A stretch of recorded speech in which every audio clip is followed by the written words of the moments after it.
নমস্কার বন্ধুরা, গৃহিণী রান্নাঘরে আপনাদের স্বাগত। আজ একটা দারুণ টেস্টি রেসিপি নিয়ে চলে এসেছি। আইসক্রিম তো আপনারা অনেকেই খেয়েছেন, কিন্তু দেখুন তো এইভাবে খেয়েছেন কি? এটা দেখতে যেমন সুন্দর লাগছে, তেমনি খেতে কিন্তু দারুণ টেস্টি। তাহলে চলুন এটা কিভাবে বানালাম সেটা দেখে নিই। এর জন্য প্রথমেই একটা কাচের পাত্র নিয়ে নিয়েছি।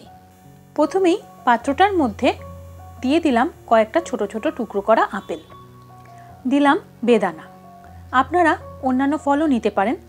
এরপরে দিয়ে দিচ্ছি ছোট ছোট টুকরো করা আমসত্ত্ব আর খেজুর।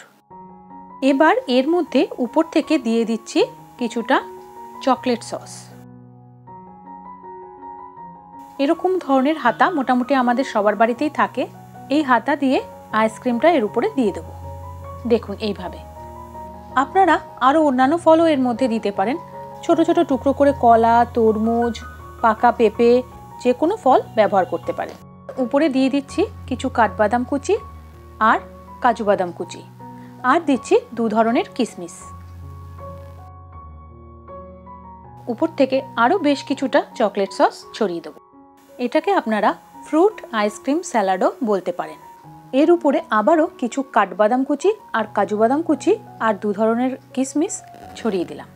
এবার খেয়ে দেখুন তো টেস্ট কি দারুণ হয়। রেসিপিটি যদি ভালো লাগে তাহলে চ্যানেলটি সাবস্ক্রাইব করার আর ভিডিওটিতে একটা লাইক দেওয়ার অনুরোধ রইল। সবাই ভালো থাকবেন, ধন্যবাদ।